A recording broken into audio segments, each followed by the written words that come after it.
Cool. Okay.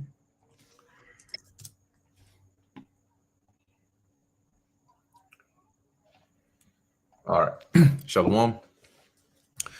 First and foremost, we want to give all praises, honor, and glory to Yahweh, Bahasham, YAHAWASHI, Bahasham, Rachak Wadash.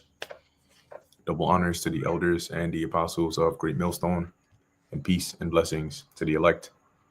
And we're back again with another Sabbath Sanctuary episode. It's episode 27. Chicago and New York are next. Okay, and this comes from something that Donald Trump himself actually said in terms of next for what? Next on the list for being federalized or turned into a police state, so to speak. So I have a couple of like I have a video here and a couple of articles on here that are going into that. And so Lord willing, we can go through that, and Lord willing, it'll be an edifying lesson. But it's interesting as we were talking about this before we started the lesson, which was that, you know, like Aaron, you mentioned, with us constantly harping on the martial law that's going to be declared, you know, and they're going to put troops on the streets and they're going to do X, Y, and Z. You see the approach that they're going with is, rather than, which they do this all the time, right? Rather than a a full force breakdown, everything, just throw everything right out here in front of your face. They're going with a gradual approach, right? Because the end goal, as you're seeing, as we said before, it's just putting the foot in the door, right? Okay, we're going to deploy National Guard troops to DC to help with crime. But wait, now you're saying the National Guard troops are being deployed, which I have the article here, to 16 different states to help with deportation and help with ICE as well. But now you're saying the National Guard troops are going to be armed with guns now. But now you're saying that you might use the military if you had to. The second they use the military, that's martial law. Martial law is when the military is basically in power. They suspend your constitution. It's under military rule, right? So you're seeing that just the fact that it escalates and it didn't stop at just the National Guard troops patrolling your streets is enough to tell you that it's not going to stop at just helping them with ICE and them being armed with guns. Eventually, it's going to escalate more and more and more to the point where they're going to be able to justify themselves in using more draconian means, and also saying, hey, this is why we had to bring the National Guard troops here, right? You see this behavior over here. We can't have this. But yeah, if Bru's got anything, go ahead, and then I can show the videos. Hey, Shalom, Yahawashim, Shabbrakatam. Yeah, I just want to, add on to what you were just saying in the terms that they're unraveling everything that we've been saying that they're going to do eventually, with the whole concept of clamping down and using the military as their whipping stick to get the people in order. All right, so now the approach that we see them using is not necessarily auto abkeo per se, but it's more of a set auto, right? We would tell you that there is some type of chaos somewhere, and therefore we are justified in bringing this type of force in order to bring that kind of order, right? Because here it is. They said that before he even brought in the National Guard to DC, and he being Trump, all right, they said that crime had gone down by, I think, 26% or something like that, right? 20s or 30%. Okay, the first in a few years, right? They were saying this is like great leaps forward, and then he starts to bring in these executive orders saying that, homeless people will be now rounded up, right? And if you refuse their housing, that they might give you, which housing is really pretty much them sending to a sea camp, right? If you refuse that, then they're going to send you to a more extreme, state in the sense that you're going to undergo some type of mental treatment, so to speak, right? So we see how they're playing everything and setting the stage, right? And then you go into the cities, right? Because remember the prophecy in the book of Second Ezra, it talks about the city shall be troubled and men shall be afraid. Okay, so there's got to be something that happens within the cities. Now, remember last year we were telling you that the FBI was even saying that there are sleeper cells in the major cities, and they could start erupting out of nowhere. And that was pre-election. Okay, remember it was pre-election, and then post-election they were like, "Oh, we got Iranians and Chinese people. They're all in the cities, and you got to be prepared. You got to be ready because anything could go on at any time." Okay, so they've already planted the seeds to let people know that at any point you could have something pop off in your city that's going to cause a big enough ruckus where the National Guard or in this case, the military is going to have to step in. Okay. Now, a few months ago, or is it a month or two ago, Trump federalized the police, right, or the military, right. So when you start saying that we're going to use the military to do work of law enforcement, that's going against Pasi Comitatus. Okay. And once you start going against stuff like that, you're basically going against the Constitution. Okay. You're saying that we're going to use the military to enforce law and order on American soil against who? Against American people. Okay. So you right then and there, you already know he's stepping into the shoes of a dictator. And I remember a few months ago, I did a lesson on Trump going into how he's starting to exhibit tendencies like Stalin, right, which was a dictator. Okay, he's starting to exhibit tendencies of Hitler. Okay, and when you mention these kind of people's names and you associate them with whoever is the president, you know it's going to be harmful. Okay, you got something. Lord willing, whoever's watching, look up something known as Schindler's List. Okay, Schindler's List. All right, and when you go into that, it shows you how brutal a lot of these dictators were. Okay, in the sense that they will take you out within a moment's notice. All right, and he's starting to build up that rhetoric. Okay, so you start seeing him start using verbiage like vermin and criminals and gang members, and he starts dehumanizing people. He's setting the stage to bring that order or that force against people, man. And who are they coming against? They're coming against you, Jakes. All right. When you start hearing Trump say that, oh, the Smithsonian Museum, we gotta, start shutting it down, and they talking too crazy about slavery and all this. What does that mean? But yet, every year we gotta remember, oh, never forget Holocaust, never forget, never forget. They tell us not to forget that. But when it comes to Jake, he's saying, yeah, we gotta erase that. That is too much. Y'all talk too much about slavery. You know what I'm saying? So he's letting you know who he's targeting, who he's going to be coming up against. With all these executive orders they've signed, who is going to be at the brunt of all of this, man? It's going to be you, Jakes, according to biblical prophecy. Okay, but let me get this quick precept here because I quoted it, but I want to just read it out.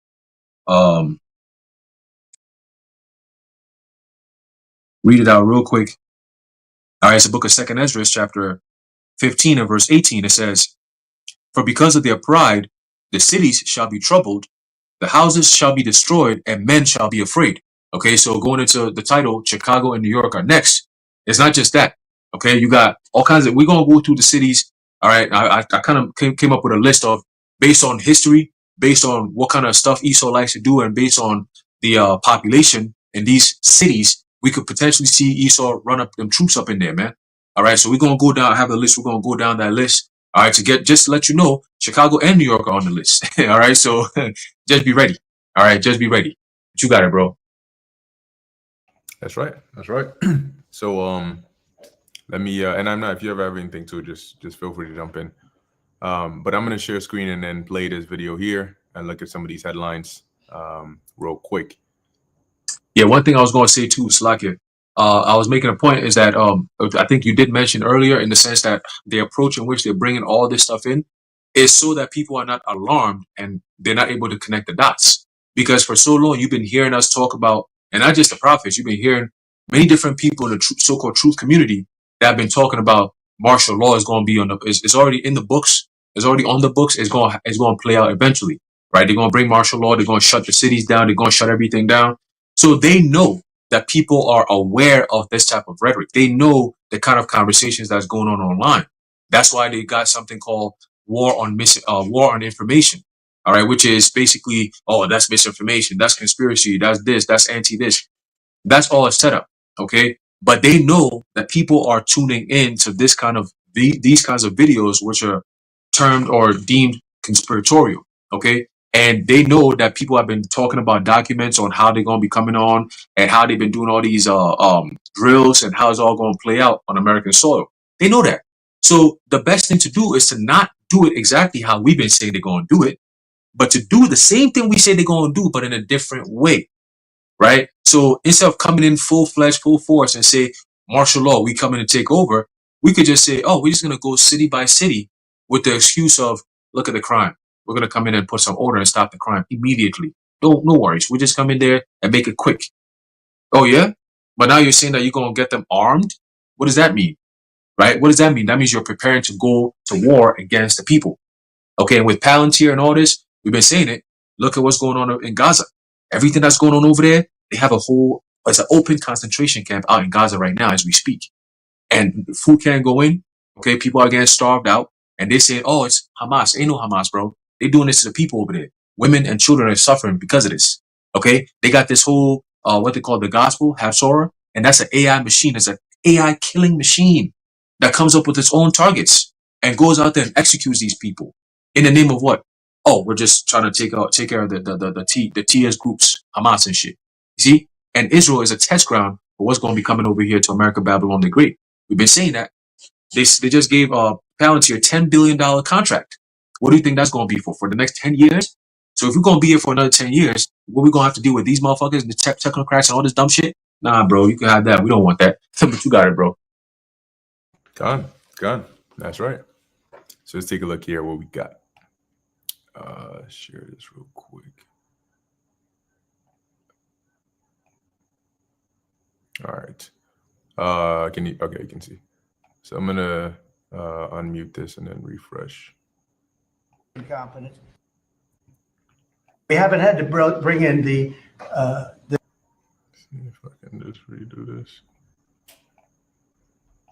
Hey, one thing real quick, if you don't mind. Today I was working, right? And what he's saying right now, it was on live TV. And as soon as it came on, I'm trying to hear what the nigga is saying. So I'm like, I'm putting the volume up and shit. And the lady, the owner of the house comes over. She goes, may I please have the remote? I said, yeah, sure. Boom. I pass the remote to her. She's like, I don't want to hear this fucking guy. And she starts turning the volume down. And I'm like, yo, you know what's crazy? It's the spirit, because just a few months ago, everybody was on Trump's bandwagon. Now, a few months later, you got that. It's a very like sharp tension. Like people are really like, I don't like this guy. I don't care what he has to say. I don't want to even hear what he has to say. Like, I'm not dealing with this guy. And that is creating that animosity between people. There's a division there between American people. And also, that's also enabling him to say, you people who are coming against me, I'm going to use you as a target. Okay, so you could see everything. It's like mad different chess pieces being moved all at the same time. And it's happening so quickly, but it's so subtle that it's hard for people to actually pay attention to and be like, oh, wait, talking about this not making sense. You see? So he does this speech. I'm listening. I'm like, oh, here we go. Somebody sees I don't want to hear what he has to say. I'm like, you might want to hear what he has to say because it might come against you. You see? So just playing all these things together, it's like, wow, like, hey, that's why the scripture says, a prudent man foreseeth the evil to come and hideth himself. But the fool passeth on and is what? Is punished. Okay? You're going to see a lot of fools soon. You got it, bro. It's a lot. Yeah, since you said that, I was going to say real quick, too. One thing about people is that they think just because you don't like somebody or somebody's your enemy, that they have no power just because you hate them. Right? All of a sudden, no, I hate him. So because of that, it doesn't matter what he says. That's not going to do anything, or that won't affect me because I don't like him. It's not how it works. He's in the position of being the president of a country you live in. So if you don't like him, first off, one of the dumbest things you can do is to take your eye off your enemy. If you've acknowledged somebody as your enemy or somebody that you have to be wary of, why would you think that the smarter thing to do would be to not hear what they're saying or what they're planning to do if you don't like them and if they don't have your best interest in mind? So when you turn it off and they're willingly staying ignorant, as though by covering your eyes, the boogeyman who's standing in front of you disappears. No, it just means he can hit you from whatever angle he wants now because you can't see him, but he can see you. So these things that we're looking at is very important, and it's so interesting that even at this very moment, the world is on the brink of a cliff that is going to fall and change the whole view of humanity forever. And people are still, you know what it is? It's like being in a car and going towards the cliff. And then when we were at the point where you were so far from the cliff, they didn't care. They was like, yeah, whatever, we're just chilling. I don't see no cliff. And now that we're at the edge of the cliff, they turn around and look in the rear windshield and say, I'm not going to look ahead. I'm just going to look behind. So from that view, it doesn't look like anything's going on. So yeah, we good. Back to partying. And it's like, yo, bro. So eventually, once he does this, as he's doing it in stages, it's not going to click into their minds until they're at a club, and all of a sudden you see troops flood up into the club overnight. You outside, and all of a sudden it's people getting arrested, people getting dragged, thrown on the ground. Somebody try to act up, and you hear a gunshot go off, and now everybody's trying to run, scream, and before you know it, that was the last night you were ever allowed to go out to the club. Now there's a curfew. Now you gotta do everything by the books. It's like being in a jail cell the size of a state, and they're telling you, nope, you can't do this. You have to do this. You have to do that. You're hearing those dystopian futuristic things where you hear the loud automated speakers that are telling people, it's repeating a certain message over and over again. And sometimes it's telling you, make sure you go here. Any people who refuse to follow this will be done this, will be done that. Then you might hear an audio of Trump's voice, yeah, we're going to clean it up. We're making America great again. That scene is going to become reality. And you're going to hear that AI voice telling you, anybody who refuses to follow protocol will be this. Remember, 8 p.m. today is the curfew. Anybody caught outside after this time, you will be yada, yada, yada. So go ahead and play this and see what we got going on. Wait, Salakia. I just want to give a quick point. What brothers are saying. There's a saying called "keep your friends close, but your enemies closer," and it's like, by keeping your enemies near, you can like watch their moves, and first and foremost, you can avoid being caught off guard. I just wanted to mention that. That's right. Yeah, one of the first things they teach you in like martial arts is to watch your enemy. They tell you don't never take your eyes off of them, because then you start eating punches and don't feel good. All right. And we haven't had to bring in the regular military, which we're willing to do. We have to. And after we do this, we'll go to another location and we'll make it safe also. We're going to make our country very safe. We're going to make our cities very, very safe. Chicago's a mess. You have an incompetent mayor, grossly incompetent. And the people in Chicago, Mr. Vice President, are screaming for us to come. They're wearing red hats, just like this one, but they're wearing red hats. African-American ladies, beautiful ladies, are saying, please, President Trump, come to Chicago. Please. And then we'll help with New York. So you heard what he said, and that he mentioned a couple of things in that clip, which are, one, an example of problem, reaction, solution, and two, martial law, and three, once again, an example of problem, reaction, solution. Just years ago, did they not have this whole defund the police, right? The police is too brutal. We need to defund the police. You defund the police, crime goes through the roof. Crime goes through the roof. Now you're begging for law enforcement to come and put order back into the city. So they let it run rampant. They get the people's reaction, and then they say, yes, the solution. Who's going to sit there and say, yes, please bring troops into my city and restrict my freedom? Nobody, unless you're getting mobbed by teens and getting beaten up by gremlins who are, ganging up on you in the streets. Then all of a sudden, yes, please bring the troops over here. But what happens once they accomplish that? Now you're going to go from screaming for them to come to your city to screaming for them to leave your city. The problem is they're not leaving. Now, he said we haven't had to bring in the regular military, but we're willing to do so. That when you look up, let me see if I can pull this up on here. What is martial law? Martial law is the temporary imposition of military rule, suspending civilian authority and civil rights to respond to a grave crisis like war, insurrection, or natural disaster. Under martial law, the military assumes control, enforcing its own laws and authority through military tribunals if necessary.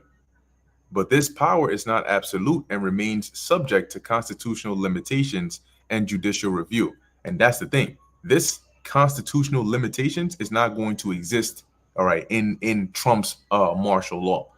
Okay, so as you heard it, the military rule is what it is, and they make their own laws. So you're going to sit there in front of a troop and say, you can't shoot him. You can't do that. Under what? Under your constitution? That's not, don't worry about that. That's not in effect anymore. Okay. Now, I just wanted to show this one here. as well. I looked this up here. This was news that came out today, and it said here. I typed this in the headline in. It says, based on reports from May through August 2025, the Trump administration authorized the deployment of over 1,700 National Guard troops from at least 10 Republican-led states to assist with federal immigration and crime crackdown efforts in Washington, D.C. and at ICE facilities. But I think it was today from Fox News that they put it. That's probably why the AI hasn't picked up on it yet. But they mentioned deploying to 19 other states, okay, for that purpose of helping with ICE and the crackdown on crime, right? Which Haran mentioned. He has a list of states there, but I just wanted to get through a few of these headlines, and then we can discuss it at large. The next one here, which says, National Guard troops on DC streets for Trump's crackdown will start carrying guns. Okay, they're going to start carrying guns. Now ask yourself, for what? Like Aharon mentioned, if you say that crime went down because the troops are in the streets, they weren't there with guns, you know, at least like what they're envisioning now. So why add guns now? Because when they start rolling up in these other neighborhoods, it's going to be like the movie The First Purge. You either give us the First Purge showed you the whole exact thing. They wanted a reaction from the people. They were literally sitting there watching the people through drones, saying, okay, when are they going to start killing each other? When are they're going to start going crazy? And they were just partying and drinking and shit like that, stealing liquor. So they said, this isn't what we want. Send in mercenaries who are going to start killing and cause this reaction we want. You know what that means? If they come in there, you don't want to give them the reaction they want, they'll make their own boogeyman and pin it on you. And now think about this. You are some gang member in Chicago, but you don't want to shoot at law enforcement. They put a plainclothes agent who looks like a gang member who shoots at law enforcement. If they shoot at law enforcement and law enforcement is like, okay, we got to return fire, when they see you, they're going to be aiming to kill. That prompts you to now have to fire back because you're like, okay, well, now they're aiming to kill me. I ain't trying to, just get taken out in these streets. I got to fire back. So it's like whether you want to or not, you're going to fall into this trap and you're going to lose. Okay, you're going to lose because this is the process, right, of instituting that police state. Bring them in with a cause and then eventually escalate slowly and slowly and slowly once you're already inside the building. Okay, once you have access into wherever you're trying to get into, at that point, it's what's that? No holds, whatever the saying is. But yeah, bro's got it. No holds barred. That's it. Yeah, all hell breaking loose. I have you want to go through the list of the cities real quick? Yep. All right, fine. So you got New York City, right? And I started off with that because we live but New York City, they already attacked or went to LA. All right, that was like the first step, and they're gonna go back to LA. They're gonna go back to LA, so don't set trip. All right, Chicago, right? They said Chicago. Philadelphia. Expect your troops to be in Philly as well. All right, they're already in DC, so we're not gonna worry too much about that. Houston, if you're in Houston, just prepare. All right, if you're in Nashville, Tennessee, prepare. If you're in New Orleans, prepare because they already showed you that with Katrina. All right, when that happened back in, I believe it was 05, right? They were going full scale. They were going into homes, all right, taking people's guns, telling people to stay in their house. You better not come outside or you're gonna get shot on the spot, right? Some people were even they came in and took your food, okay, and it was a disaster. All right, and that was all FEMA and them was getting involved in all that. All right, and let's not forget they also have those the FEMA coffins that we were talking about. I recently saw a video of some dude that FEMA contracted to use his land, all right, to store all those coffins and stuff. And he said all of a sudden FEMA was taking those coffins and taking them to different states now. All right, I said, oh, okay, so that's interesting. And the guy was saying that typically those kind of coffins, they have like an arch on the top of it. He said these coffins are flat, and he said that's because they're going to be stacking on top of each other. And they could put at least, I think it was like 5 to 8 bodies in one of those coffins. And they could stack a lot of people in there and then just keep on stacking them on top of each other and bury your ass down. All right. So you could imagine the millions of people that about to be dropping, all right, based on whatever pestilences that's going to be out here, whether it's going to be the famine, whether it's going to be events from these hurricanes and all these different things. Keep in mind, I remember in the beginning of the year, I said, Miami's going to get hit with a crazy hurricane this year. Watch. Right. It says, um, it says, all right, Charlotte is going to get you're going to get visited. San Francisco is going to get visited. Detroit's going to get visited. All right, Seattle's going to get visited. Atlanta's going to get visited. Las Vegas is going to get visited. Baltimore's going to get visited. Boston is going to get visited. And of course, Miami's also going to get visited. All right, so I put 17 states together, and that's because these are considered major cities. All right. And if you're pairing it according to prophecy, as we read in 2nd Ezra, the 15th chapter, it says the city shall be troubled and men shall be afraid. Okay. So you have to keep in mind all these cities we mentioned, it's predominantly Jake that's in there. All these inner cities is filled with Jakes. All right. When you go, it's either northern and southern kingdom, or it's mostly northern kingdom, or mostly southern kingdom. But regardless, it's all Jakes. All right. And within his first 6 months of being president, he's made it clear the two types of people he's going after. Northern Kingdom and Southern Kingdom, point blank, period. All right. Now, do you have anything you want to bring out? Yeah, I had a precept on here that I wanted to bring out. Come. Yeah. And I was the precept is centered on 2nd Ezra, the 16th chapter, because it mentions these things as the brother Haran was going into, and we're very quickly approaching, right, the escalation level. Right, because when you have a story and the story is going at a certain pace, there's the climax. The climax is all the way up here, and that's where the build up comes in, because it's like a graph that's increasing until it hits that climax over there. Okay, so when we read the scriptures, we're reading the climactic points in these prophecies, but we are living in the actual build up to those climactic points. And so as we're watching. As we're watching and we're seeing these things build up and build up and build up, the Lord is like, I'm putting this here. I'm putting this here. I'm putting this here. We get what he is doing. We get where this is going, but people are not watching, right? And that's why the scriptures say, blessed is he that readeth and they that keep the words of this book, because this is literally going to be life or death. And people are going to be like, yo, how do you know this? How do you know that? And we're going to tell you they were doing it right in front of you. It was all in the scriptures. What do you mean? How do you know this? We were telling you this for centuries, centuries, yeah, but decades. We were literally out there for hours telling you this same thing, and you're acting like it's brand new. And that's why a lot of people are not going to make it, because you know what they're worried about? We outside. F you talking about? Are you stupid? We outside jumping in pools and shit, doing damn pool parties and shit. Meanwhile, they come in here to be putting people's lights out, literally rounding people up and throwing you into labor camps. And they're doing it in a gradual process, and people are here just like, yep, it's all sweet out here. Anyway, this is 2nd Ezra chapter 16 verse 26. The grapes shall ripen, and who shall tread them? For all places shall be desolate of men. And Ezra saw this. So that one man shall desire to see another and to hear his voice. For of a city there shall be 10 left, and 2 of the field, which shall hide themselves in the thick groves and in the clefts of the rocks.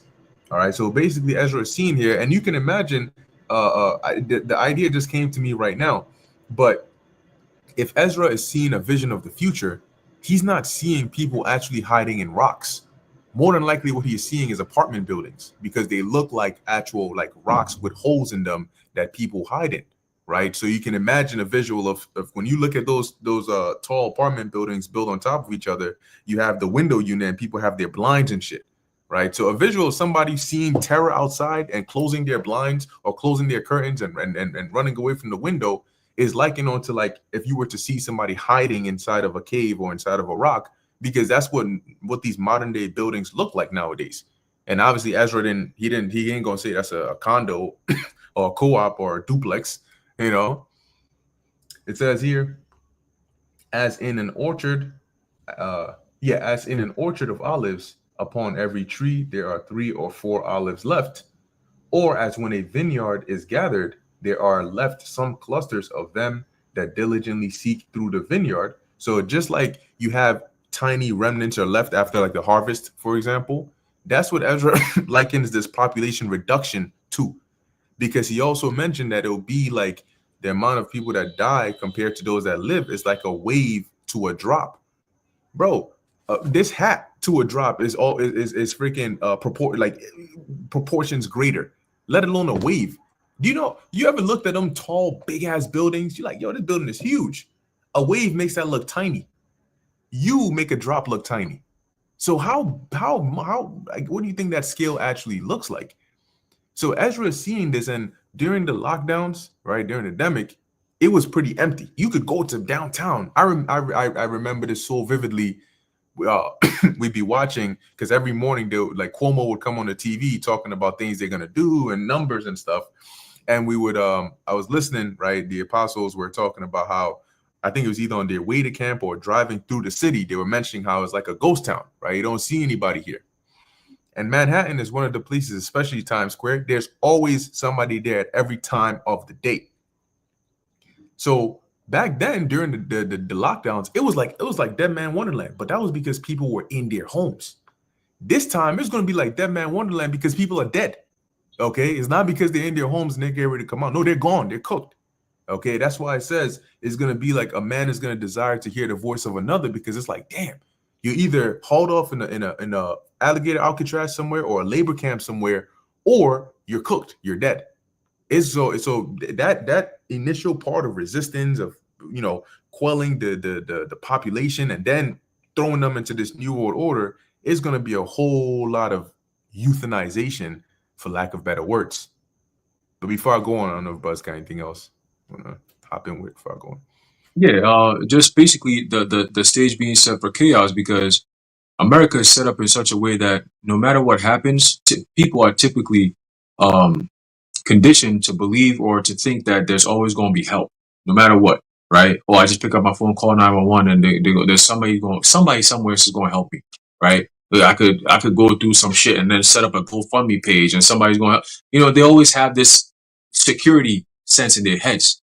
But when you look at the trend and way things are going, in a case of an emergency where you have multiple things at once, whether it be natural disasters, whether it be cyber attacks, whether it be famines, whether it be pestilences, all at once, the amount of people that are dropping dead, the amount of chaos that's happening in many multiple cities all at once is not something that's bearable or controllable, or to the scale where Americans have felt before, where they could say, oh, we've been through this before, we can handle this. No, this is a time like never before.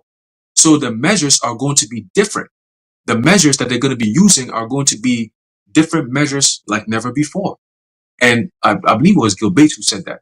Gil Bates, he said, the measure, yeah, he be killing babies with them jabs, man. He go to Africa, he said, we take a whole bunch of genetically modified, we shoot it right in the vein. We shoot. I say, this nigga deep. Auntie Gates, bro, you gotta be stopped. You know, but yeah, but we cook that nigga all day. We're not gonna do that though. But whatchamacallit? He said it. He said, look, the way the people respond to, you know, he said our response to some of these endemics has to change, right? The measures that we got to use has to change because these are unprecedented. So unprecedented means that we have to come up with measures that pretty much neutralizes, if that's the word, neutralizes, right? These things right in its tracks. You're going to start seeing a lot of these technologies come in because this is all primary reaction solution. This is not organic.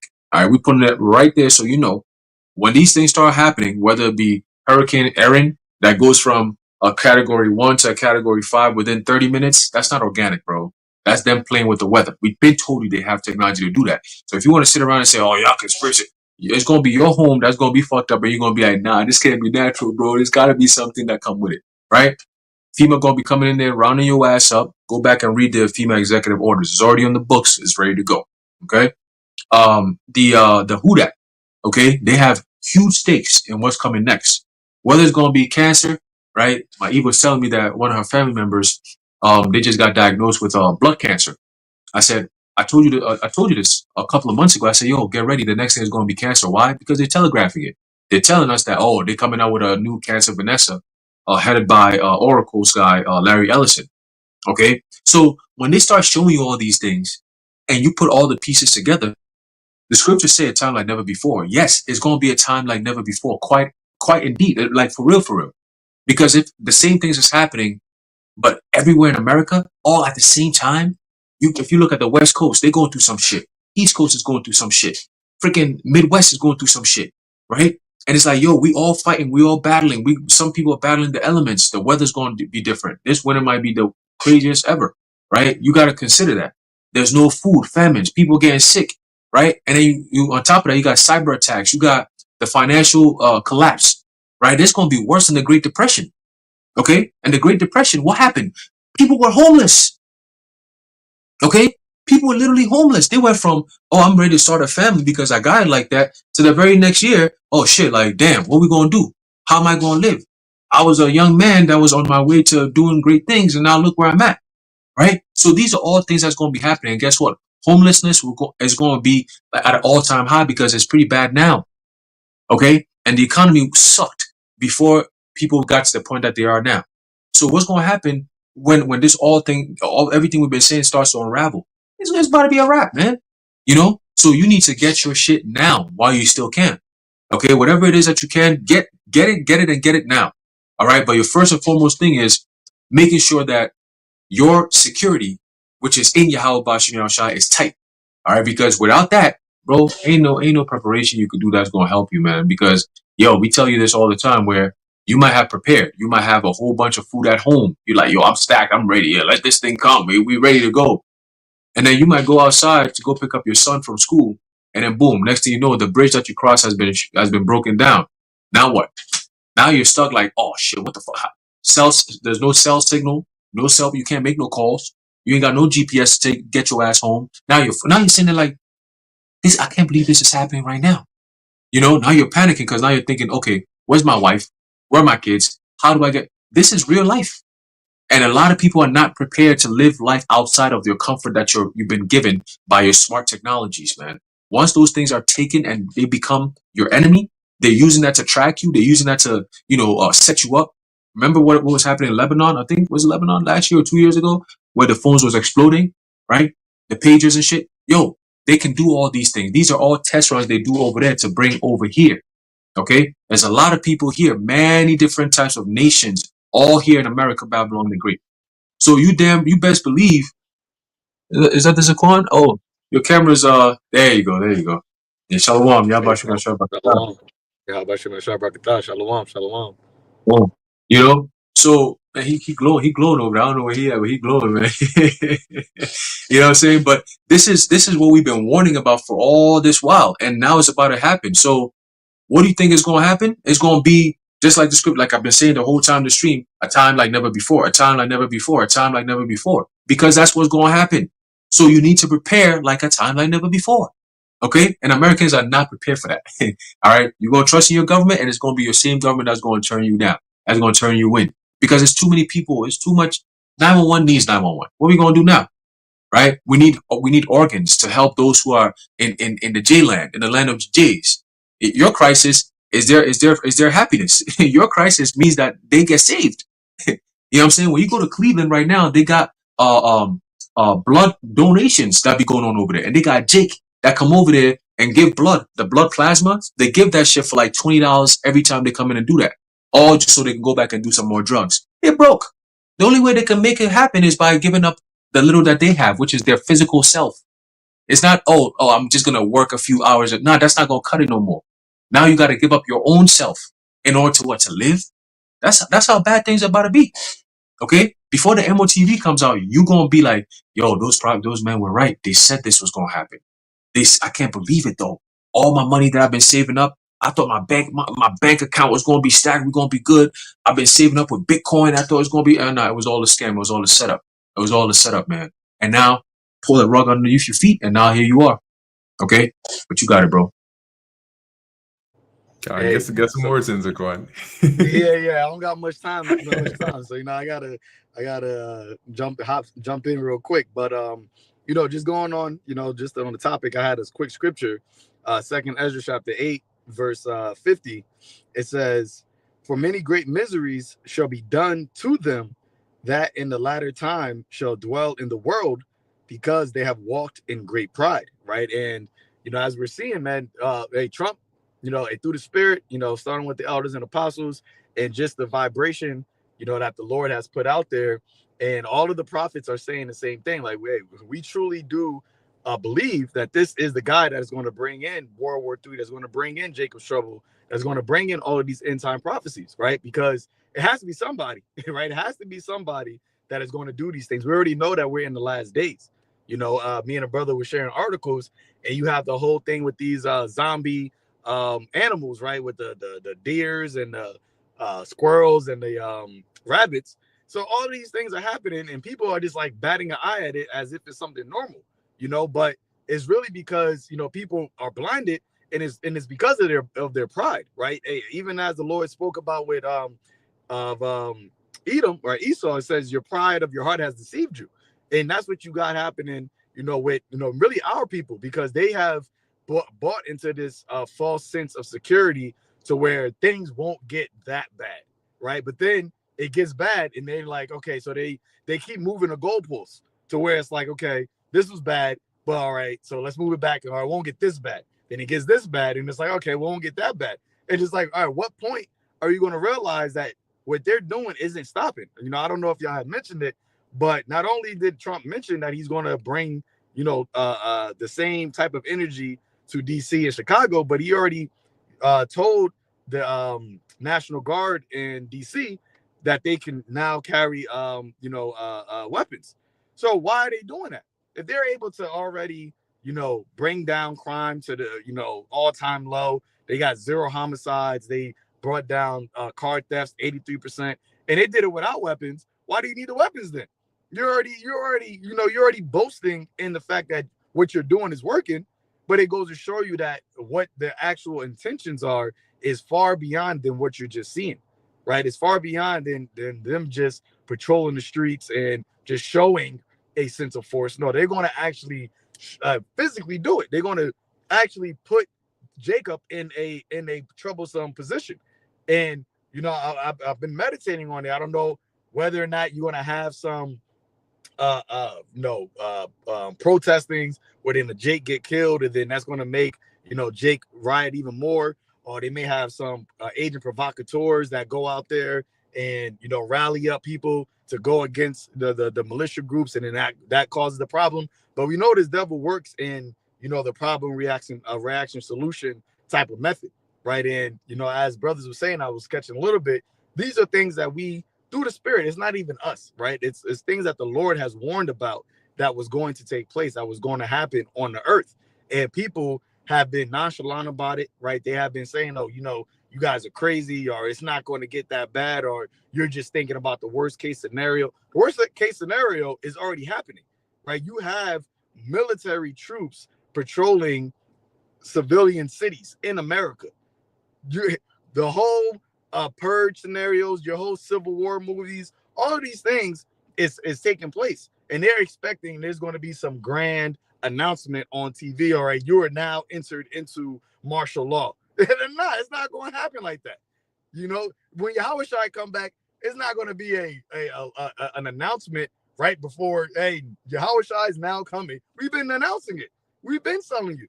But because of really their unbelief, right, and their pride, they don't, and who it's coming from, they don't want to take heed to it. But that's how the Lord does it, right? He said that he didn't call many noble or many wise men, right? He didn't call, great men of the world to tell you these things. He called the lowly, right, the humble, the ones that were insignificant, because it is through them that the ones that are of the elect are going to hear the Lord's voice. It's not going to be paying attention to who's saying it, but it's what is being said. And something I was thinking about is like, the Lord is showing us, right, the ones that already have this treasure, that everything that we have been saying, well, he has put in our mouths to say, he's actually showing it happening. So he's only giving us more and more assurity that this is the truth. And we already knew it, but it's now at a sense, it's like, yo, there's no denying it, because what we're saying is happening. What they're saying is not happening. right? What you're expecting is not coming to pass, but what we're expecting is literally happening. That's why we can constantly do these videos and come out with more information that is different information, because it goes into the same theme of what we've been saying was going to happen. So at what point are you going to realize it? It's going to be when it's too late, right? When your calamity comes in like a whirlwind, when your destruction hits you, that's when you're going to realize it. That's when you're going to seek the Lord. Hosea says, in your affliction, you're going to seek him early. But how is the affliction going to happen? Well, you're seeing it take place right now. You know, we always talk about 2nd Ezra 15 and 16, the effects that Ezra sees, where you're seeing the cause of it. You're seeing why it's happening. Well, Shalaki, you're seeing you can say it that way. You're seeing the cause of the effects that Ezra's seen taking place. I think that's in Ezekiel 12, right? Let me get that and I'll pass it back real quick. You know, I just had to get my spiritual rocks off real quick. Let me 2nd Ezra, Salaki, not 2nd Ezra, Ezekiel. Just bear with me. Ezekiel chapter 12. Hey, and you know what? These are the same scriptures that we keep bringing out over and over and over, but it's a reason, because these are the as it says in Habakkuk, right? In the end it shall speak, right? In the end it shall speak and not lie. So the things that we're saying is all about the end. All of the prophets, they all prophesied about the end. So we are bringing these scriptures out because this is the time we're in. We're not going to, I mean, we do bring out, you know, the times of, you know, Egypt and all the other captivities, because that plays a part. But what we're mainly focused on is prophecy, because that's the time that we're in, right? And as the scripture says, the spirit of YAHAWASHI, the testimony of YAHAWASHI is the spirit of prophecy. So let me get this real quick. Ezekiel 12 verse 26. It says, matter of fact, let me do 21.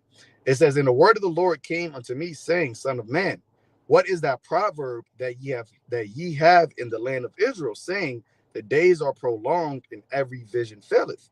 Tell them, therefore, thus saith Yahweh power, I will make this proverb to cease, and they shall no more use it as a proverb in Israel, but say unto them, the days are at hand, and the effect of every vision. Okay, so this is what we're telling you. The days that we've been warning about, starting with the elders and apostles of Great Millstone, that has been keying in on prophecy, right? Those days that you were scoffing about 5, 10, 15, 20, 40 years ago, they're at hand right now. And you can no longer actually scoff at it anymore. You can no longer say those are prolonged days, because now you're seeing people that are actively trying to go up against it, right? Protesting, it's being talked about on, you know, we got to stop this. You got these Democratic politicians saying, you know, we're not going to let this. All that is the common conversation that is being spoken about in secular world right now. When you ask somebody about you know, politics, they're not going to bring up some BS shit. They go talking about, yeah, you know, what's going on here. I don't know. It's kind of crazy what Trump is doing with the National Guard. Like, that's real life. That's your real life that you're dealing with, and it's only going to get worse, because what the Lord is doing is showing that the attention, the Egyptian against Egyptian, all of the things that Yahawashi said was going to happen, those things are about to be live and direct in your face. And even our faces, when we see it, it's going to be like, oh, like, we're going to know, like, yo, the Lord, you know, said this, but it's not going to be something that we can say that, yeah, we've seen it happen like this, because we ain't never see it. We ain't never seen bodies just laid out on the streets, right? We ain't never hear, you know, people just getting their houses ransacked and all those things. But the Lord said what their wisdom and knowledge is going to make us stable in that time, because we know that it's the Lord that is doing it, right? And it's the Lord's judgment. And on top of that, we're going to be delivered from, we're going to be protected by it.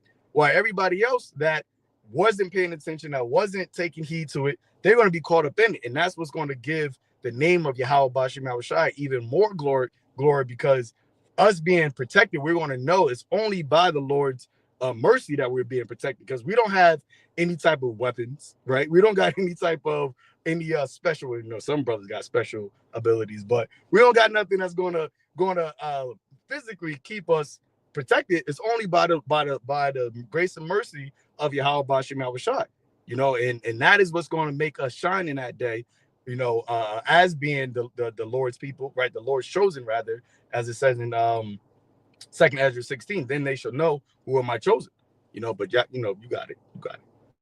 God, I think you had a little bit more on your Ezekiel 12, or was that the point you were making? You got to finish it up. I didn't want to keep going. I was rambling. I didn't want to keep going. I didn't want to keep going. No, you got to. So let me. You know, I can keep going. I can keep going. You know, I can talk. But let me get this here. It says, verse 25. Salaki, verse 24. For there should be no any more vain vision, nor flattery divination within the house of Israel. And that's something also that you have these false teachers, right? These false pastors, right? These false politicians, leaders of our people. They've been telling our people, oh, you know, peace and all these things. When right now you don't see Jesse Jackson speaking, you don't see Al Sharpton speaking.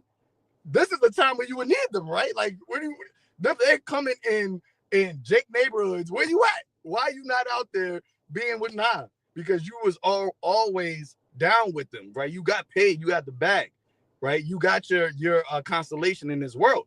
So that main vision, that's not going to really do nothing for nobody, because Jesse Jackson or Al Sharpton telling people we will overcome. You think Trump and the National Guard going to listen to what they said? If you even try to gather, they're going to quell that. They're going to stop that. You don't get a chance to go out there and protest. You don't get a chance to stand up and hands up, don't.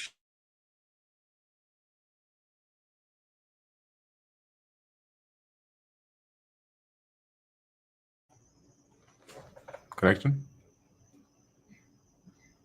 Yeah, probably. Yeah, say wasn't looking. Oh, there you go. And that's real. Can you hear us? Okay, now you're back. Yeah, you're back now. You stopped at you won't get a chance to protest. Oh, so yeah. So I just kept reading verse 25. It says, "For I am Yahawah, Ba'ashem YAHAWASHI. I will speak in the word of the Lord." Y'all can hear me still, right? Just want to make sure. Okay. I will speak in the word that I shall speak shall come to pass. And how is the Lord speaking? Through his men. You know, you don't have the Heavenly Father opening up the heavens and he's speaking, but he gave his word to his men. That's why he says in Ezekiel the 3rd chapter, hear this warning, give this warning, hear the words of my mouth, and give them warning from me. That is what we're doing. We're not out here for clout. We're not out here to play games. We're not out here to get likes, to get views. None of that. The Lord has ordained us to give a message, to give a warning. And we're deadly serious about this, because a warning is deadly serious. This is not a joke, right? Yeah, we may laugh and hee whatever, but what we're actually talking about is a life and death situation. And if you don't take heed, then you're going to feel, as it says in Proverbs, all they that hate me love death. What we're speaking is wisdom. So if you hate the wisdom that we're speaking, then that means that you love death, and that's what you're going to find. That's exactly what you're going to get, because you didn't want to take heed to the word of the Lord. It says, I shall speak shall come to pass, and it shall no more be prolonged. For in your days, O rebellious house, will I say the word and will perform it, saith the Lord.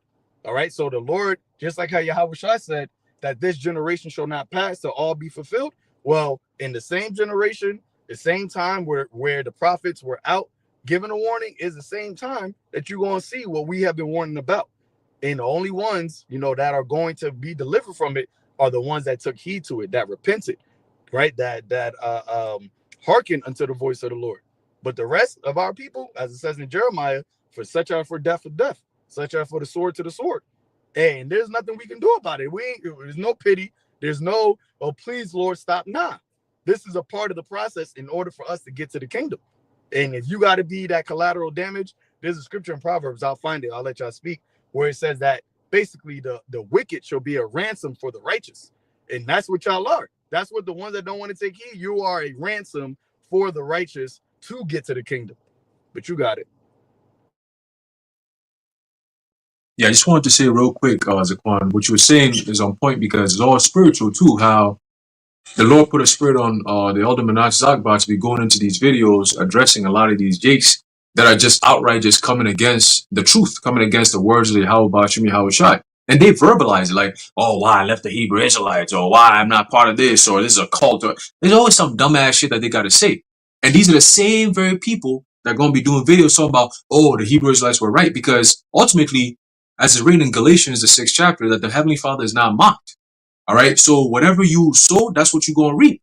So you coming up here sowing all this madness, you're going to reap madness. As it's written in Proverbs, the 1st chapter, he said, what? You're going to eat of the fruit of your own way. Right? You're going to reap of what you are sowing. All right. So if you sow to the corruption, you're going to reap corruption. That's what these people are sowing to. All right. They like, I don't know what you believe in that's so superior to the power that we talking about that you're going to come against that power. I don't understand that shit. I really don't. You know what I'm saying? It's very fascinating to me, but you know what? Ultimately, you have, if the Heavenly Father himself says, why should ye be stricken any more? Ye shall revolt more and more. What can we say that's going to be so like, oh man, no, the Heavenly Father already said it. You know what I'm saying? Hey, shalom, bro. YAHAWASHI, brakatah. Right? The Heavenly Father already gave us the blueprint. He said, look, I'm going to make your forehead hard against their foreheads. These are rebellious people. Everything you're going to say, they're not even going to listen. They're not going to want to hear it. If they put YAHAWASHI to death for teaching them the words of salvation, again, these are dumbass people. I mean, it is what it is. We come out here preaching salvation. You turn around and say, oh, y'all niggas is crazy. The Hebrew Israelites this, the Hebrew Israelites that. And that's why the Lord put the spirit on the elder Manat Zagbot to be going into these videos. And he got the spirit to stomach it. I can't even watch half the videos. I be watching, I be going crazy. Like, boy, if I was next to this motherfucker, shit, you know, it's that heat, you know, the Matthias heat, you know. But this is what the Lord has given us. And he said, in the last days, this wasn't happening 5-10 years ago, but why is it happening all of a sudden now, right before all this stuff plays out? The sword that's being sharpened and is being furbished and to be given into the hand of the slayer, we're seeing who they're going to be going after. Ezekiel, the 9th chapter, the fourth verse on down. It tells you who they're going to be going, who the Lord is going to be sending to go after. So he's just letting them show themselves. So it's going to be easy target practice at this point. All right. But I got a quick precept and then I'm going to pass it. All right. This is the book of Ecclesiastes chapter 9 and verse 12. It says, for man also knoweth not his time, as the fishes that are taken in an evil net, and as the birds that are caught in the snare, so are the sons of men snared in an evil time when it falleth suddenly upon them. All right. And that concept of sudden destruction coming upon you is a big theme in the scriptures. All right. It's not something that's just, oh, you know what, I've been prepared. No. It happens automatic, boom, just like that. Now you just got to deal with it. Right. The Apostle Paul talked about when they shall say peace and safety and sudden destruction cometh upon them as a woman that travaileth, and they shall not what? Escape. Right. So the sudden fall is basically a calamity that happens on top of each other unexpectedly. All right. The scriptures tells you in the book of Amos that what it's going to be like a man fleeth from a lion and a bear met him. And then as he's walking in the house, you know, passing his hands on the wall because it's so dark, he can't, boom, a snake bit him. You know, in other words, from left to right, right to left, anywhere you turn for some form of reprieve is going to be more hell. So it's like, it's a sacrifice. Do I face a lion or do I face a bear or do I face a snake? Which one is it? Either or, I'm going to die, but how am I going to die? That's the question now, right? And that's the punishment that's coming for you wicked ass niggas, man. You don't want to listen to the words of direction for salvation. You work your way into the snares of the devil, man, and he's waiting for you. He's waiting for you. All right. All they need is one dumbass Jake to act up, and Trump is going to be like, "Look, we're shutting the city down. Who was that? We're shutting down the prison. We're taking over the prison." You know, and he goes straight up call you niggas monkeys, man. These crazy monkeys need to be stopped. He'd be chained up, stopped, beat down, stomped out, right? And that's when we're going to be seeing a lot of these prophecies be fulfilled. You know, women crying because their children are not, right? I believe in Jeremiah, it says Rachel crying for her children are not, right? You're going to be seeing that. Okay, women, hey, there's no new thing under the sun. Okay, you women are going to be weeping. You professional women that they call for funerals to come and weep, yeah, y'all going to be weeping too. All right, you bitch ass niggas that want to run your mouth and talk all that gang shit, they're going to grab you niggas up too. Okay, and I ain't do nothing though. Guess what? The Lord got beef with you. You don't have to do anything for you to get some of that smoke. So a lot of you dudes, man, hey, it's a wrap. And remember, because we were talking about this earlier in the car, about how the Lord has been jacking up a lot of these so-called models and OnlyFans chicks and Instagram chicks. That's just the beginning. You see, that's just an example of your beauty or your so-called looks does not protect you from the judgment of the Lord. Okay? So if you don't have favor in the eyes of the Lord, there's nothing we could do. Shit, you gonna run. Oh my God, he's trying to shoot me. He's trying to. Women get walked, chased after when they go shopping and shit. Remember that fat dude trying to grab her up and shit? Now she's scared. Her voice is breaking. She was talking all that confident shit. Leave me alone. I'm not trying to talk to you. All of a sudden, he's not trying to talk. He's trying to grab. And now all of a sudden, it's like, oh shit, oh shit. Now, hey, open the door, open the door. She knocked on the door. Then you can hear the knock is getting harder and harder because the trouble is getting closer and closer. All right. But too bad for you women, because guess what? Esau is not knocking on the door right now. Trump and them are not knocking on the door. The foot is already in the door. A few months ago, we're telling you that they're you know, the key's shaking and you inside shaking and shit because you could hear the keys dangling. They've already opened the door. Now the foot is in the door. So at this point, they about to close the door. It's just you and them in that room. Now what? You got it, bro. Yeah, I got a quick statement and I'll let you finish your points, Nicole. I know you're looking for a precept earlier. There was what you just mentioned with Trump and sending the troops to the cities. It just reminded me of what Nero did in 66 to 70 AD, how he ended up sending, that's pretty much what he did. He sent troops over there to Jerusalem, and not just Jerusalem, but the cities where the Jews were, from Galilee all the way on down, past Jerusalem, even down to Masada. And that's exactly what they did. They besieged the cities, they killed, they robbed, they pillaged, they did all of those things. So it's interesting that he's going around now sending, you know, troops. And this time, at least Trump is doing that. But yeah, you got it. Khan, yeah, this was the scripture I was speaking about. Proverbs 21, verse 18. It says, "The wicked shall be a ransom for the righteous, and the transgressor for the upright." In the NLT, it says, "The wicked are punished in the place of the godly, and traitors in the place of the honest." You see, and that's exactly, you know, what is going to happen here, right? In Isaiah 34, it said that the Lord will have a great sacrifice in Basra. But that's speaking about here in Babylon the Great, starting with Esau, Edom, and his kingdom, but also those that have taken hold of his side, right? Those of our people that have, you know, joined themselves unto this place in this mindset, right? That's what it says, the traitors. Because if you are a traitor unto the Lord, if you rather choose this kingdom than the kingdom of heaven, the kingdom of YAHAWASHI, and that is really what we're speaking about, right? We're speaking about this place getting destroyed, right? So that the Lord can establish the kingdom of heaven. And you have a lot of our people that would rather, right? And they overtly, when they come out of us, remember what YAHAWASHI said, "They that despise you despise me, and they that despise me despise him that sent me." So when you talk, all of the videos that the elder Menachem Akbar does, when they come at the Hebrew Israelites, which they're Hebrew Israelites themselves, but when they come at the Hebrew Israelites, they're in essence coming at the kingdom of YAHAWASHI, because that's what we're talking about. That is what we're promoting. So we are the face, right? It's quote unquote the face that they're seeing, but in actuality, they're actually coming back. They're coming after their king, and that's why YAHAWASHI said, "All they that would not that I should reign over them, bring hither and slay them before me." Well, a part of the slaying is why you got the sword being sharpened, why you got these plagues, why you have, you know, the earthquakes, all of these different ways that the Lord is going to destroy Jake, the wicked Jake. All of that is because they would rather not have YAHAWASHI reign over them. So their punishment, right? Because we all, you know, fall short of the glory, but because we believe in YAHAWASHI and that sacrifice, you know, we have a appeasement, right? At the end, but at the same time, you're still going to have the wicked that are going to get punished in this place, and we are looking for that mercy, right? As YAHAWASHI said, "Watch and pray always that you be found worthy to escape these things." Us doing what we're doing and following and taking heed into the voice of the Lord.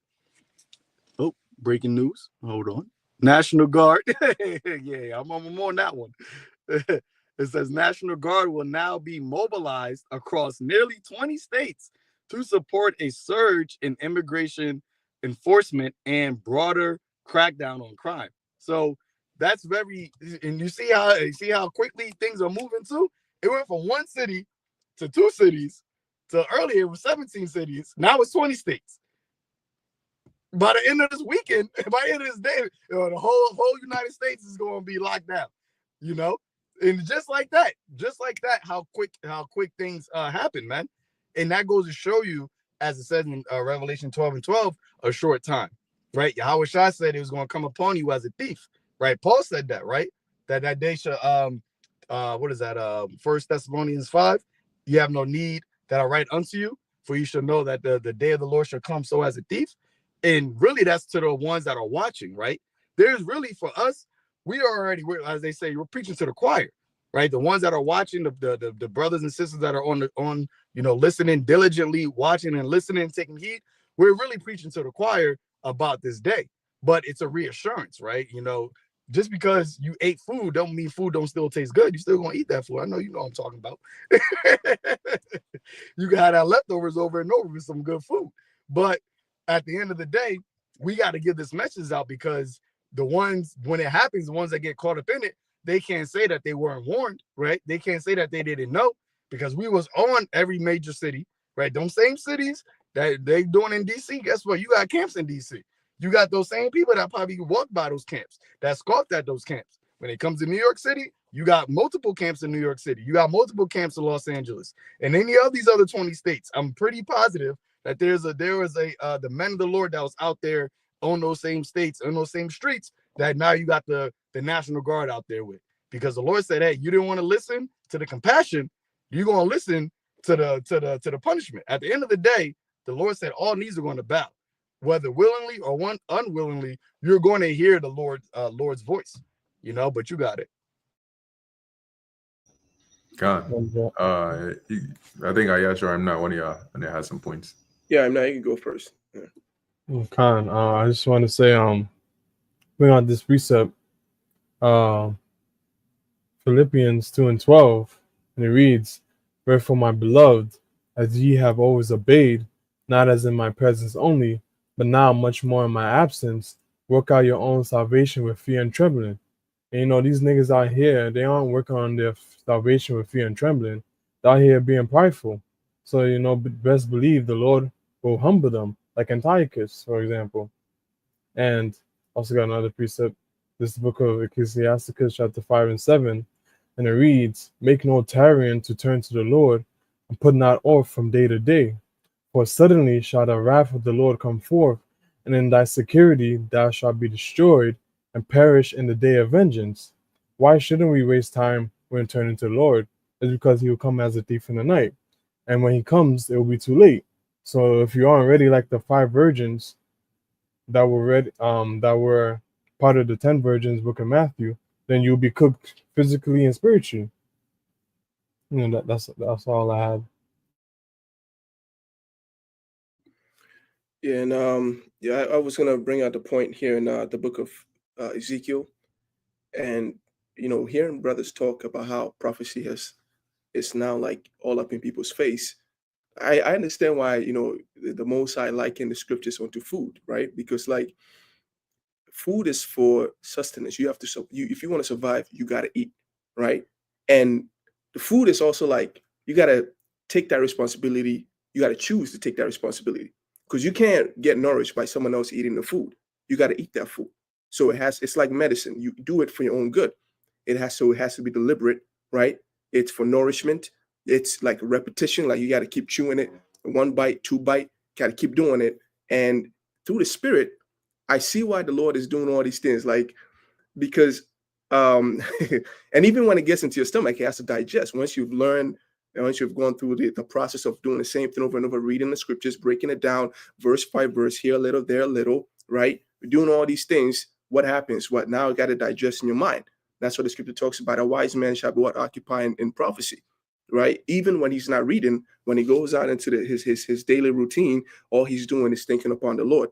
He's allowing the food to digest in him. And the more the food digests, the more nourished he becomes. Now that nourishment is what? That nourishment is it's confidence, right? And it's also you being good, like you being accepted into the safe haven of YAHAWASHI. Because when this time comes, like the brothers are saying, people are acting like they're afraid, right? And they're acting like they were never won. But in fact, what was going on was that the Lord had been working from the very moment he put the apostles on the scene. Things had been rolling and prophecy had been coming to pass, but they just weren't eating the food. They weren't consistent. So now the hunger is setting in. They're feeling their stomach growling. They're trying to figure out what was going on, what was happening. Well, you were supposed to take these steps from the very beginning. But you got people out there that the scripture even talks about pride is hated of both man and God. And now they are learning that lesson right now. Now they have man hating them, Esau, and they have the Most High hating them also. That's why when the Lord sent Ezekiel onto these people, he said, oh, what? These people, they're fucking scorpions. They're thorns and briars. I'm sending you in there. I know how they are. I hate them too. But I'm sending you there for you to talk to them. I'm sending you there for you to talk to them because what? Because I want to justify the things that I'm bringing upon them. These people have made themselves enemies with YAHAWASHI. That's why YAHAWASHI had to purposely make that point that if you are of the descendant of Abraham, Isaac, and Jacob, you will be at one with the doctrine of YAHAWASHI.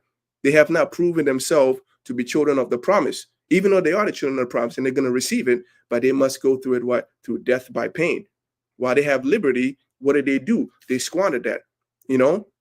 That's why the Lord has hidden his name for a very long time. Something so precious. The name of the Lord is a strong tower, and the righteous runneth into it.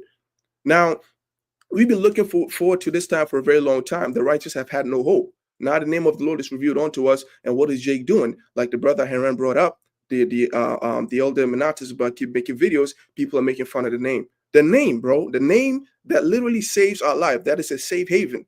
You worried about what the things that Trump is going to do is a name that's going to save you. The Most High presented that to you, and what do you do with that name? You make a mockery of that name. You are scorpions, like that. That's why the characteristic of a scorpion, it'll probably like what they, because of how they are. They dwell in dark places, right? They are nocturnal. They sneak into crevices, and then and before you know, you get closer, and then they bite you. So these things, that's what these people are. They're not just content in being in darkness, but they have to come up the light and make noise and harass people that choose to live in the light. And that's why the Lord hates them. Like I brought out the precept a while back in the book of Jeremiah, where the Lord says, he shall take away your means of war that are in your hand.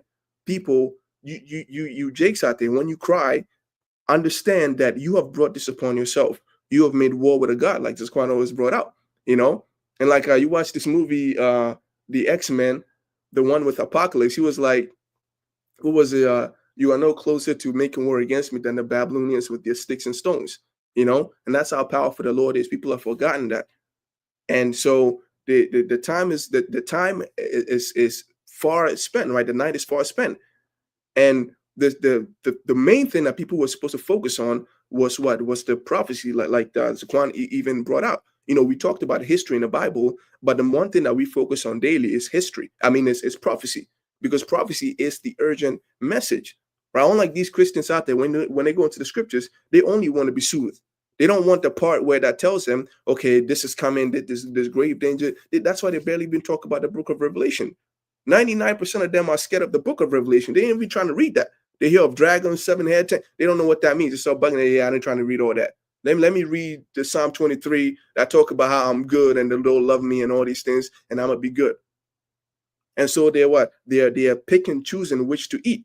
They ain't digesting the whole meal. So what? They're malnourished. They don't have that whole covering. You were supposed to eat the meat with the bones. They ain't doing all that thing, you know. So they've put themselves in a situation where either one, they're completely unprepared, or two, they've half-assed their preparation to now where, you know, their preparation doesn't matter at all. And so we cannot stress to you how important this thing is. This thing is more important than any goal that you can set in this physical world. That's why even Haran was talking about all your saving, the plan to build a house, all this cryptocurrency, all that investment is nothing, man. That shit was supposed to be an afterthought. The number one priority thing was your life. Because how can you have a house and saving if you're 6 feet underground? How are you gonna live in a house then? It don't make any sense. You worried about bitches and doing all these things. How are you gonna get some bitches if you die 6 feet underground? It don't make no sense. You know, the number one priority was saving your life. That's what the scripture says. You must work out your own salvation with fear and trembling. That fear and trembling, man. But people didn't want to, they didn't want to learn. They didn't want to make that conscious decision as though they were Eden. They wanted to be forced to do certain things. So now the battle is closing in on all sides, and they don't know where to go. They've made a mockery of the Lord. So the Lord is like, yo, the hell away from me. I don't want you around here. They've made a mockery of Esau, right? Because they wreaking havoc.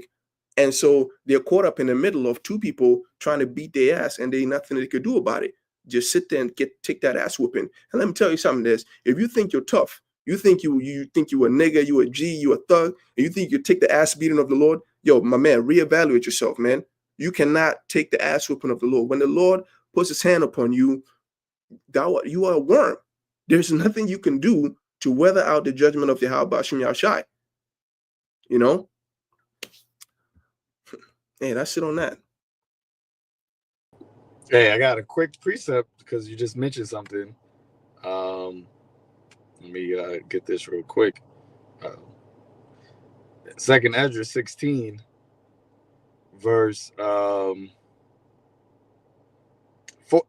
I start at 2. It says, gird up your loins, gird up yourselves with clothes of sack and hair, bewail your children, and be sorry, for your destruction is at hand. Right? Jeremiah 28:8. That's what the prophets prophesy about, right? Of war, evil, and of great destruction and pestilence. These are what we're talking about. Because we're not, once again, this isn't our rest. This isn't the kingdom. We're living in a wicked rulership. And as the scripture says, because it is wicked, it's not going to stand, right? Because it is wicked, it's going to be translated unto the people of the Most High, starting with YAHAWASHI in the righteous, right? His chosen to set up a righteous kingdom on the earth. People don't understand that this earth was not meant to just be ruled by anybody and everybody. The earth was created for our sake. It was created for the elect, for the saints of the Lord, right? Starting with the elect, so that we can rule it in righteousness, so that it can mirror in heaven, as the prayer goes, on earth as it is in heaven. And there's only certain minds that are geared toward that their whole mind frame is for righteousness to dwell on the earth.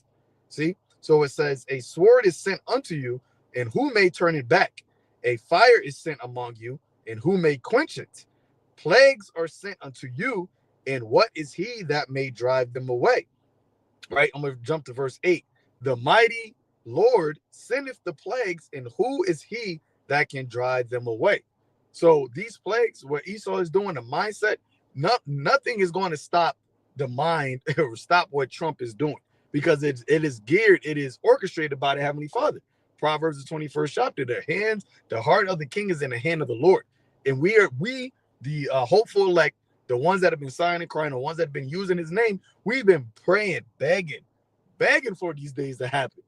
They're praying like, hey, Baba Kashan, Shalak, Rayem, Nashi, body every day. This is what we're praying for. So once the Lord, as it says in the 2nd Ezra 15th chapter, the blood of the innocent is crying unto me. This is something that you got men all across the world, different languages, but it's always in the same Hebrew, right?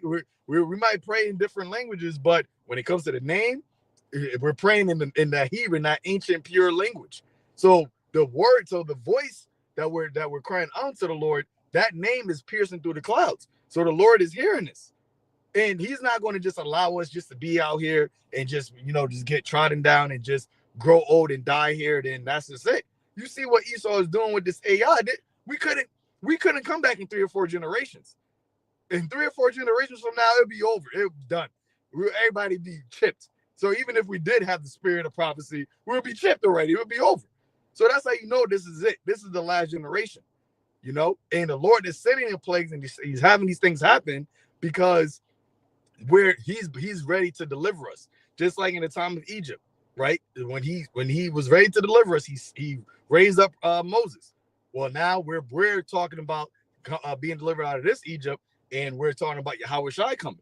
And YAHAWASHI told us of the signs of his return, and these are the things that we're seeing. So it's not going away, right? You can wish it, you can do whatever. None of it is not going away. It's not going away until this place is destroyed, and that's you can guarantee that.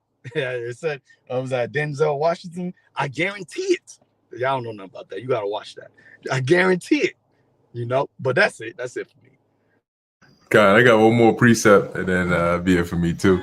But this is in 2nd Ezra chapter 16, verse 33, going back to a point you made earlier, Haran, about people always expect help whenever there's trouble. They've been accustomed to thinking there's always going to be help. Your power goes out. Oh, Con Ed's going to be there in a few days. At most 2 days, you'll get your power back, right? So this is Ezekiel, 2nd Ezra 16 and 33. The virgins shall mourn, having no bridegrooms. The women shall mourn, having no husbands. Their daughters shall mourn, having no helpers. Okay, so the bridegrooms, and these are all men, right? The bridegrooms, the husbands, and the helpers, these are men. All right, now there's already Khan, Shalom, Zakon, Yahabashim, Shalom, Shalom, Yahabashim, Shalom. Shalom. And so these